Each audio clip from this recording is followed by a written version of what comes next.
July 25th, 1997, 9:47 a.m., Federal Courtroom, Manhattan. Vincent the Chin Gigante shuffled into the room wearing a bathrobe over his clothes, mumbling to himself, eyes unfocused. His lawyer held his arm like he was guiding a confused grandfather. The judge asked him to state his name. Vincent stared at the ceiling and whispered something about his mother's cooking. This was the same man the FBI claimed ran the Genovese crime family. The same man who controlled construction unions, garbage hauling, and the Fulton Fish Market. The same man who'd ordered over 30 murders and made $300 million in illegal profits. But looking at Vincent Gigante shuffling around that courtroom, you'd think he couldn't order a sandwich, let alone a hit. For 30 years, Vincent Gigante had walked the streets of Greenwich Village in a bathrobe and pajamas, talking to parking meters, muttering nonsense, acting like his mind was gone. The FBI had over 1,000 hours of surveillance footage. 7 different psychiatrists had examined him. All of them said the same thing. Vincent Gigante was mentally incompetent, too crazy to stand trial, too insane to run a criminal empire. But what nobody knew, what the FBI wouldn't discover until one tiny mistake 30 years later, was that every single bathrobe walk, every mumbled word, every crazy moment was an act. A calculated performance designed to make the most powerful law enforcement agency in the world give up. And it worked. For 3 decades, Vincent Gigante was untouchable, not because he had the best lawyers or the most guns, but because he convinced everyone he was too insane to be dangerous. This is the story of the greatest con in mob history and the one moment of clarity that finally destroyed it all. To understand how Vincent Gigante pulled off the longest act in organized crime history, you need to understand who he was before the bathrobe. 1957. Vincent Gigante was a boxer first. Not a great one, but good enough. He fought under the name The Chin because of his prominent jawline. 25 fights, 21 wins. But boxing wasn't going to make him rich, and Vincent came from a poor Italian immigrant family in Greenwich Village. He wanted more. So he did what a lot of tough guys in Little Italy did in the 1950s. He went to work for the mob, specifically for Vito Genovese, head of one of New York's 5 families. Vincent became muscle, an enforcer. Smart, loyal, and willing to do the work nobody else wanted to do. May 2nd, 1957. Vincent Gigante walked up to Frank Costello, one of the most powerful mob bosses in America, in the lobby of his apartment building on Central Park West. Vincent was holding a .38 revolver. He said 4 words. "This is for you, Frank." Then he pulled the trigger. The bullet grazed Costello's head. Costello survived, but he got the message. He retired from the mob immediately. Vincent had just tried to assassinate a legend, and everyone in the underworld knew who ordered it: Vito Genovese. But here's the thing about mob hits. If you succeed, you become a hero. If you fail, you become a target. And Vincent Gigante knew that every law enforcement agency in New York now had his name, his face, and his fingerprints tied to an attempted mob assassination. He also knew something else. The Genovese family was about to go to war. Rivals were coming. The feds were watching. And Vincent Gigante, the boxer who just tried to kill Frank Costello, was now a marked man. So in 1969, after a decade of arrests, trials, and constant FBI surveillance, Vincent Gigante made a decision. A decision so brilliant, so insane, that it would protect him for the next 30 years. He decided to lose his mind, or at least pretend to. 1970, Greenwich Village, New York. FBI agents conducting surveillance on known Genovese family members started noticing something strange. Vincent Gigante, a man they knew as a stone-cold enforcer, was now walking around the neighborhood in a bathrobe and slippers, in the middle of the day, talking to himself. At first, they thought it was a joke. Maybe he was trying to avoid surveillance by acting erratic. But then, it kept happening every single day. Vincent would leave his mother's apartment on Sullivan Street, shuffle down the sidewalk in his bathrobe, stop at a parking meter, and have full conversations with it. He'd mumble about the weather, about his childhood, about nothing. Neighbors started calling him the Oddfather, a crazy old man who'd lost his marbles. The FBI called him a target who was deteriorating, but here's what the FBI didn't know. While Vincent Gigante was shuffling around Greenwich Village looking like a homeless mental patient, he was secretly being groomed to become the boss of the entire Genovese crime family. 1981. Vincent Gigante became the official boss. Not officially, there's no paperwork in the mob. But every captain, every soldier, every associate knew. If you had a problem, if you needed permission, if you wanted to make a move, you went to Chin. And Chin gave orders from the most unlikely place imaginable, his mother's apartment. Yolanda Gigante's apartment on Sullivan Street became the secret headquarters of a billion-dollar criminal empire. Mobsters would visit, pretending to be family friends. They'd sit in the kitchen, drink espresso, and discuss union rackets, construction bids, loan sharking, and murder, all while Vincent sat there in his bathrobe, occasionally muttering nonsense if anyone was listening.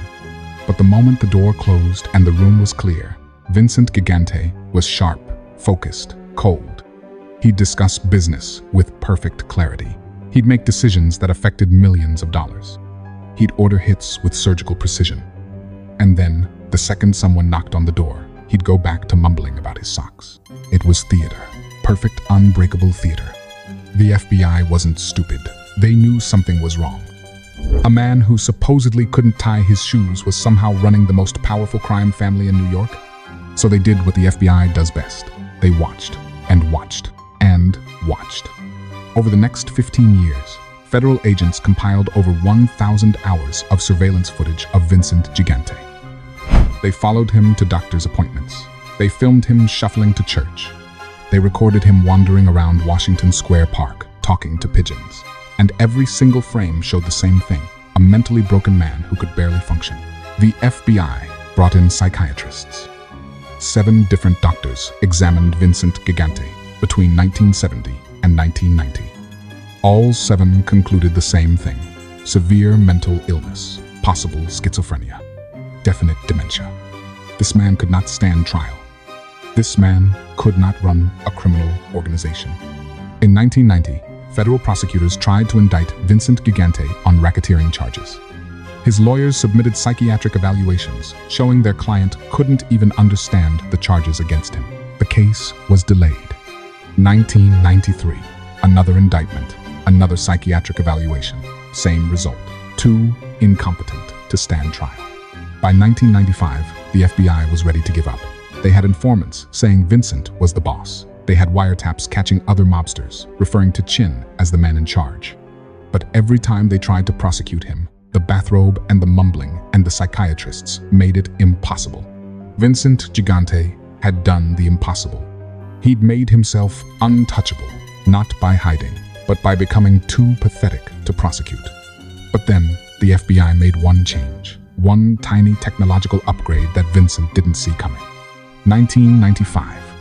The FBI got a warrant to plant a bug inside Yolanda Gigante's apartment on Sullivan Street. Not just a listening device outside, inside, in the kitchen where Vincent held court. For months, the bug picked up nothing useful. Vincent still mumbled, still acted confused when visitors came. The performance continued, but on one afternoon in early 1996, something happened. A captain from the Genovese family came to visit. He knocked. Vincent's brother let him in.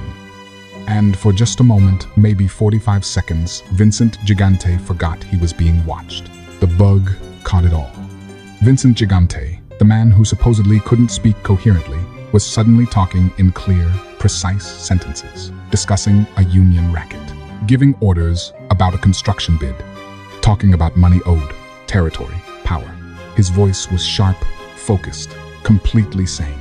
And then, just as quickly, when another visitor arrived, Vincent went back to mumbling. The FBI agents listening to the recording couldn't believe it. After 25 years of bathrobe walks and parking meter conversations, they finally had proof.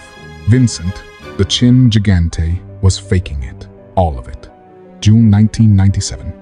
The trial. Federal prosecutors walked into that courtroom with something Vincent Gigante never expected them to have: video evidence. Not of him committing crimes, of him being normal. The prosecution played surveillance footage from inside his mother's apartment. Footage of Vincent walking without shuffling, talking without mumbling, giving orders like the boss he actually was. And then, the moment he knew someone was watching, going back into character, the jury watched in silence as 30 years of deception unraveled in 10 minutes of video. Vincent's lawyers argued it was selective editing, that their client had moments of lucidity but was still mentally ill. But the prosecution had more.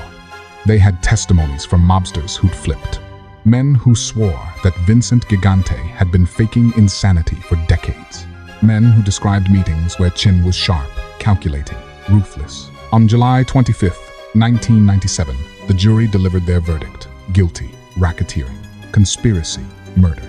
Vincent Gigante, still in his bathrobe, still mumbling, was sentenced to 12 years in federal prison.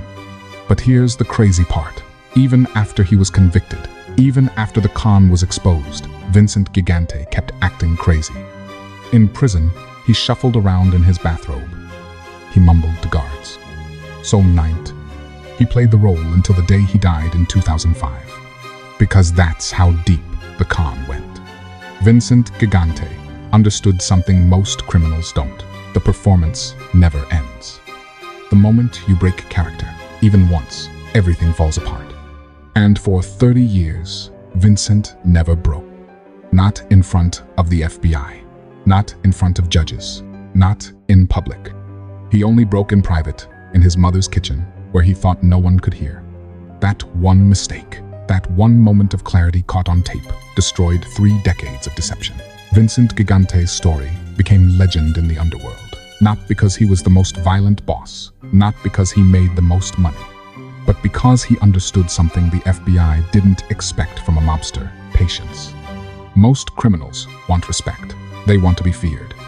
They want people to know their name and tremble. Vincent wanted the opposite. He wanted people to forget he existed, to think he was harmless. Broken, pathetic. And for 30 years, it worked. The Genovese family, under Vincent's insane leadership, became the most powerful and stable crime family in America. While other families tore themselves apart with wars and informants, the Genovese family stayed quiet, stayed disciplined, made money. All because their boss convinced the world he couldn't even dress himself. But Vincent Gigante's story also teaches a darker lesson. The con only works if you never, ever break character. Not for 1 second, not in private, not when you think no one's listening, because someone is always listening.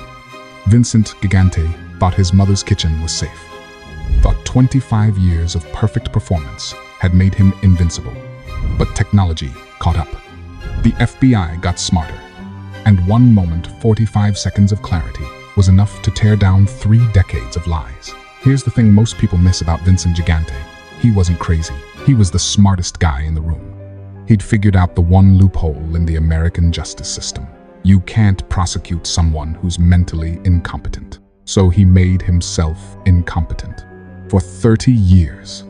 That's not insanity. That's strategy. That's chess, while everyone else is playing checkers. That's the kind of discipline most people can't even imagine.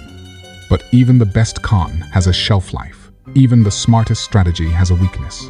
And Vincent Gigante's weakness was the same thing that makes every criminal fall eventually. He underestimated his enemy. He thought the FBI would give up, thought they'd get tired of watching a crazy old man shuffle around in a bathrobe, thought they'd move on to bigger targets. He was wrong. If this story showed you that the most dangerous weapon isn't violence, it's deception, hit that like button. Subscribe because we're telling the untold stories of the smartest criminals in history, the ones who almost got away with it. Drop a comment. Could Vincent have kept the con going forever, or was he always going to get caught? Next week, we're telling the story of how John Gotti, the Dapper Don, made the opposite choice from Vincent Gigante. He wanted everyone to know his name, and that decision destroyed him faster than any FBI investigation ever could. In the mob, there are 2 types of bosses, the ones everyone knows and the ones no one suspects. Vincent Gigante proved that the second type is far more dangerous. Until one day, you forget you're acting, and that's the day you lose everything.